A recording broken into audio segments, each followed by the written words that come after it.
Bonjour à tous, dans cette vidéo, je vous explique tout sur les noms de domaine. Pour bien comprendre mes explications, je vous invite à regarder mes précédentes vidéos.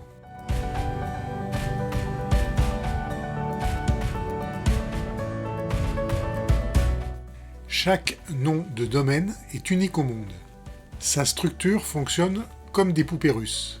Le nom de domaine est constitué de plusieurs blocs, séparés par un point qui s'emboîte de droite à gauche. La partie complètement à droite, c'est le domaine de premier niveau. Le bloc suivant correspond au domaine de deuxième niveau, etc.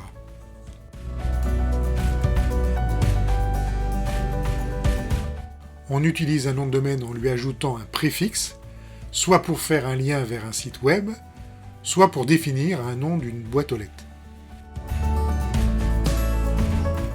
Nous l'avons vu dans les précédentes vidéos, Internet est un gigantesque réseau. Chaque élément connecté à ce réseau a sa propre adresse IP, composée d'une suite de chiffres. Ceci n'étant pas facile à utiliser, on a inventé le nom de domaine qui est tout simplement la traduction de l'IP en texte plus facile à retenir. Imaginons que vous souhaitiez accéder au site web manuduturfu.com. Sur Internet, il existe des serveurs qui sont des annuaires de noms de domaine. Comme Internet est gigantesque et qu'il bouge sans arrêt, il est impossible pour ces serveurs de connaître tous les noms de domaine du monde entier. Ces serveurs échangent donc entre eux jusqu'à trouver l'IP de manuduturfu.com. Le domaine le plus utilisé est le .com, c'est l'abréviation de commercial. Il en existe beaucoup d'autres, plus ou moins bien connus. Certains sont spécifiques à un pays, comme par exemple .fr pour la France, d'autres représentent une communauté spécifique.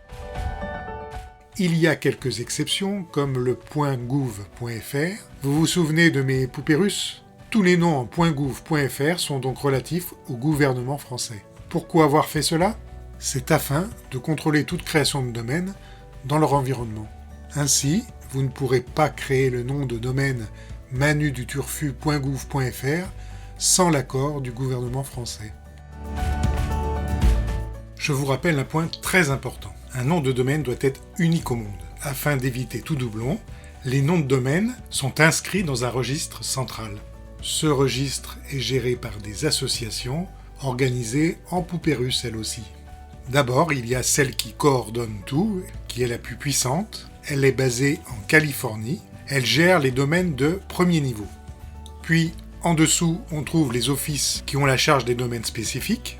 Et enfin, les bureaux d'enregistrement sont les sociétés chargées de la vente des noms de domaine. On ne peut pas acheter un nom de domaine à vie. On le fait sur une période d'une ou plusieurs années. Le propriétaire doit donc penser à renouveler son nom de domaine, sans quoi celui-ci se retrouverait dans le domaine public. D'ailleurs, on ne dit pas acheter un nom de domaine, mais déposer un nom de domaine. Sous-entendu, déposer ce nom au registre central dont je vous ai parlé. Et la question que vous vous posez certainement, est-ce que je peux déposer mon propre nom de domaine ? La réponse est oui, c'est tout à fait possible. Des milliers de bureaux d'enregistrement proposent ce service sur le web.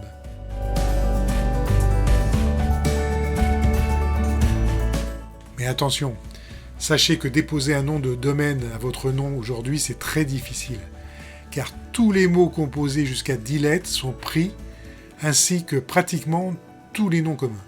Et puis surtout, n'oubliez pas, un nom de domaine sans serveur qui lui est rattaché, cela n'a aucun sens. Il faut donc de préférence avoir un projet de site internet pour déposer un nom de domaine.